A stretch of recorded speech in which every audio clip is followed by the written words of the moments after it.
మీరు కొత్తగా business start చేయాలనుకుంటున్నారా? మార్చ్ 16-17 హైటెక్స్ లో ఫ్రాన్సెస్ ఇండియా బిగ్గెస్ట్ ఫ్రో ఎక్స్పో.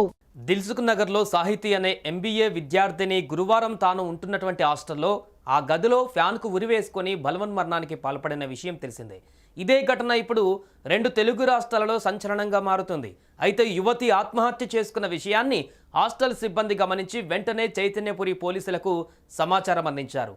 హుటాహుటిన ఘటనా స్థలానికి చేరుకున్న పోలీసులు సాహితీ మృతదేహాన్ని స్వాధీనం చేసుకుని పోస్టుమార్టం కొరకు ఆసుపత్రికి తరలించారు. అయితే ఈ ఘటనలో తాజాగా బిగ్ ట్విస్ట్ చోటు చేసుకుంది.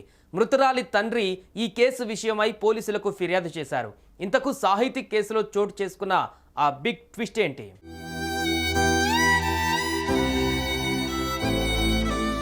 ఉన్నట్టుండి ఎంబీఏ విద్యార్థిని సాహితీ హాస్టల్ గదిలో శవమై తేలడంతో ఆమె తల్లిదండ్రులు, ఇతర కుటుంబ సభ్యులు కన్నీరు మున్నీరుగా విలపించారు.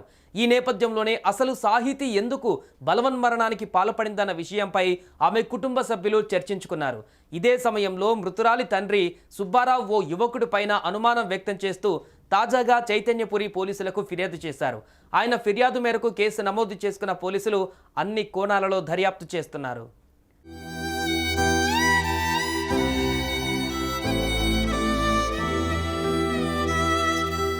ఇంతేకాకుండా అనుమానితుడిగా ఉన్న ఆ యువకుడి వాట్సాప్ చాట్, ఫోన్ కాల్ రికార్డులను సైతం పరిశీలించనున్నట్టుగా పోలీసులు తెలిపారు. అనంతరం తదుపరి చర్యలు తీసుకుంటామని చైతన్యపురి ఇన్స్పెక్టర్ వెంకటేశ్వర్లు తెలిపారు. అయితే మృతురాలి తండ్రి ఫిర్యాదు నేపథ్యంలో అసలు ఏం జరిగి ఉండవచ్చని అందరూ చర్చించుకుంటున్నారు. ఇకపోతే సాహితీ స్వస్థలం ములుగు జిల్లా వెంకటాపురం మండలం ఉలుబాక గ్రామం. సాహితీ చాలా కాలంగా దిల్సుఖ్ నగర్లోని ఓ హాస్టల్లో ఉంటూ స్థానికంగా ఉన్న ఓ కాలేజీలో ఎంబీఏ చదువుతోంది. ఇదే ఘటన ఇప్పుడు 2 తెలుగు రాష్ట్రాలలో సంచలనంగా మారుతుంది. ఈ విద్యార్థిని ఆత్మహత్యకు గల కారణం తెలియాల్సి ఉంది.